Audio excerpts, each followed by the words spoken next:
आदरणीय मेरे प्रिय दोस्तों और भक्तों, हमें भी कर्म साधना क्यों नहीं करनी चाहिए। दोस्तों, यह एक सूक्ष्म वृत्तांत है जो ज़्यादा से ज़्यादा 7-8 मिनट का होने वाला है। अतः आपसे निवेदन है कि बने रहिए इस वृत्तांत के अंत तक। आपको स्वतः यह पता चलेगा कि हमें भी कर्म साधना क्यों नहीं करनी चाहिए। दोस्तों, यह वृत्तांत सूक्ष्म है और भारतीय संस्कृति के आधारभूत तत्व से लिया गया है, जो कि श्री राम शर्मा आचार्य द्वारा यह पुस्तक पब्लिश की गई है। दोस्तों, यह गायत्री तपोभूमि द्वारा यह पुस्तक निकाली गई है। तो दोस्तों, यह वृत्तांत शुरू करते हैं बिना समय गवाए। आप बने रहिए इस वृत्तांत के अंत तक। तो दोस्तों, कर्म साधना के लिए कोई विशेष कार्य ही होना चाहिए, ऐसी बात नहीं है। सभी तरह के कार्य, व्यवसाय, खेती, शिल्प, कला, नौकरी, मजदूरी इत्यादि अपने अपने स्थान पर अपना महत्व रखते हैं।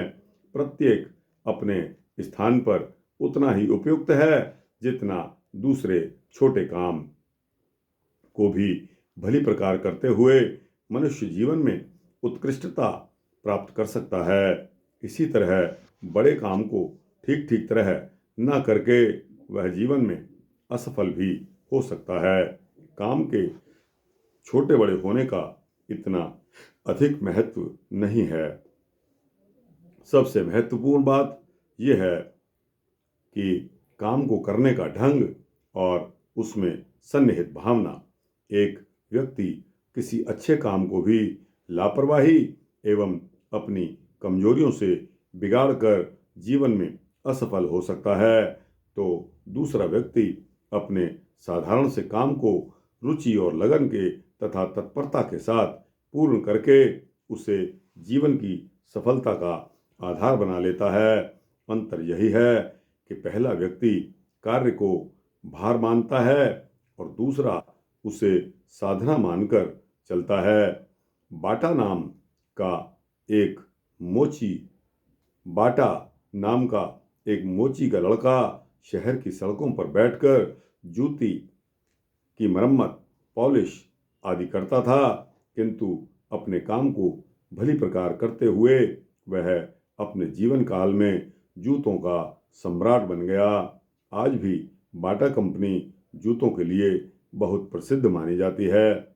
वाशिंगटन साधारण व्यक्ति से बढ़कर अमेरिका के राष्ट्रपति बन गए थे। वे प्रारंभ में एक दीनहीन किसान परिवार के सदस्य थे। कालिदास अपने ही प्रयत्नों के कारण महामूर्ख से प्रकांड पंडित बन गए।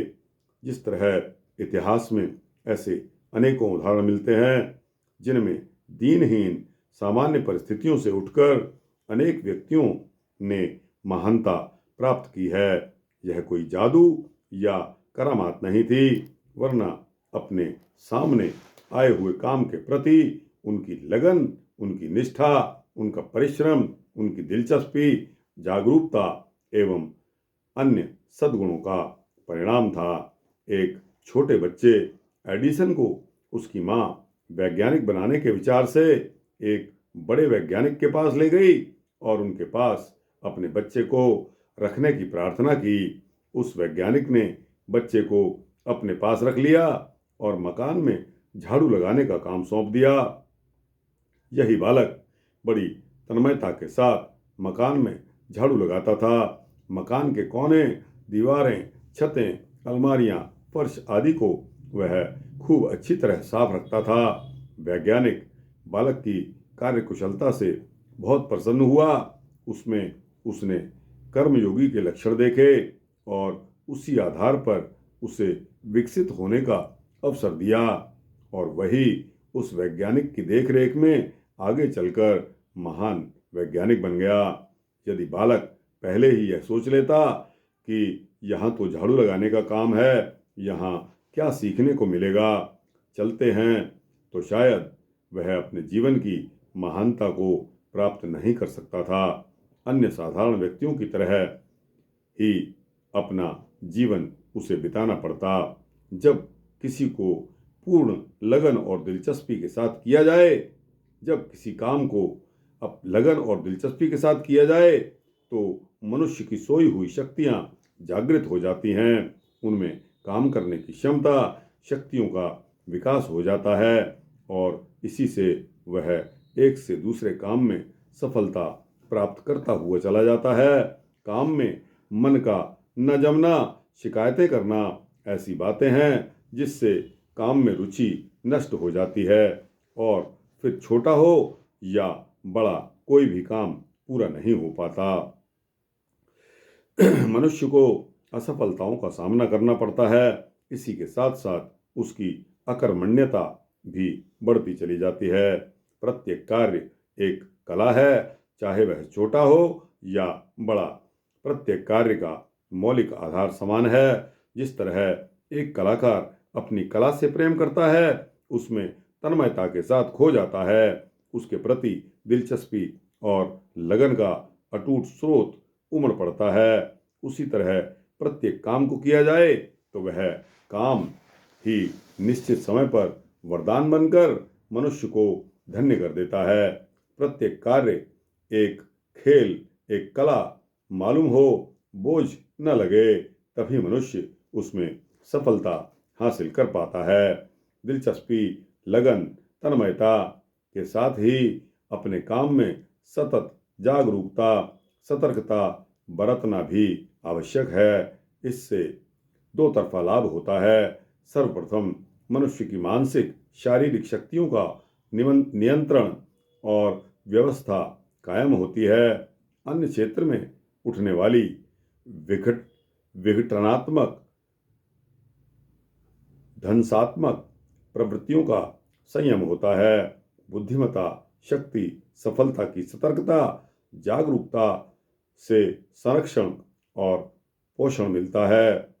बाह्य क्षेत्र में इससे काम भी ठीक ठीक व्यवस्था क्रम निर्धारित होते हैं, काम की आवश्यकताएं महसूस होती हैं और मनुष्य उसके प्रति अपना पूरा श्रम अंजाम देता है।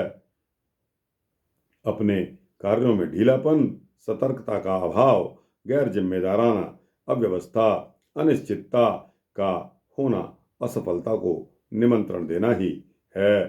किसी देश का रक्षक दल अपनी ड्यूटी पर तैनात हो किंतु सतर्क और जागरूक न हो, ढीली ढीली प्रवृत्ति हो, कोई जोश न हो तो उस पर दुश्मन का आक्रमण और देश में दुश्मन की घुसपैठ, तोड़फोड़ और एक दिन अधिकार हो जाना संभव है। इसी तरह सतर्कता, जागरूकता का मनुष्य के कामों में भी इतना ही महत्वपूर्ण स्थान है। इंग्लैंड की एक घटना है। एक भारतीय ने अपने कपड़े एक दर्जी को सिलने के लिए दिए। दर्जी ने कपड़ों को तैयार कर लौटाने की निश्चित तिथि बतला दी। निश्चित दिन वे महाशय अपना कपड़ा लेने उस दर्जी के यहाँ गए। उन्होंने देखा दुकान बंद है किंतु एक खिड़की खुली हुई है और उसमें एक लड़का बैठा हुआ है। लड़के से पूछताछ करने पर उसने कहा, आज मालिक के घर में एक व्यक्ति की मौत हो गई है, सब लोग उसे दफनाने के लिए गए हुए हैं, केवल मैं ही आपके कपड़े देने के लिए यहाँ बैठा हूँ। कर्मयोग की साधना में अपने कार्य के प्रति ऐसी ही जागरूकता और तत्परता का अभ्यास साधक को करना पड़ता है। किसी भी व्यवसाय, काम की सफलता के लिए उसमें व्यवस्था, सफाई, स्वच्छता रखना उतना ही आवश्यक है जितना उसके प्रति दिलचस्पी, लगन, जागरूकता आदि। स्वच्छता, व्यवस्था, क्रम से ही काम में सौंदर्य, आकर्षण और उत्कृष्टता पैदा होती है।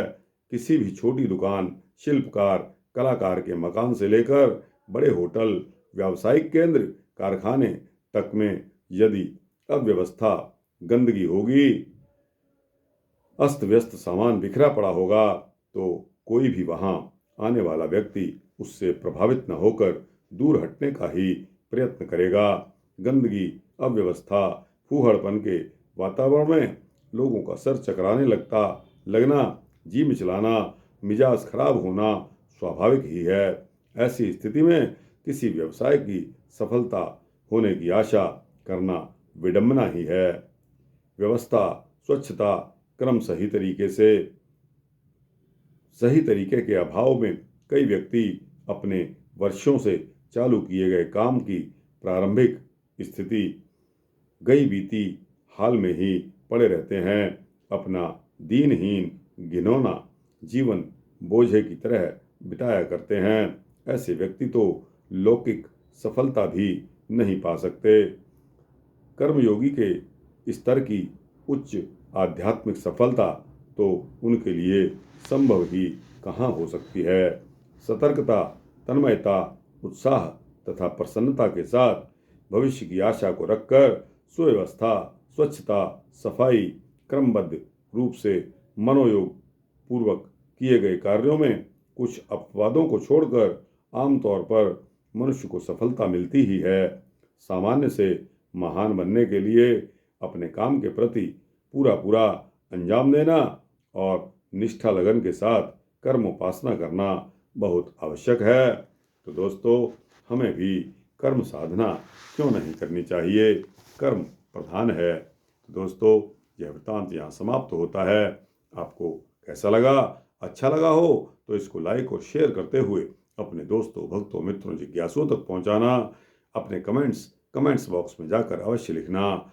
इस चैनल को सब्सक्राइब कर देंगे तो आपको इसी तरह के सूक्ष्म भक्ति वृत्तांत मिलते रहेंगे। जय श्री हरि, जय श्री विष्णु हरि।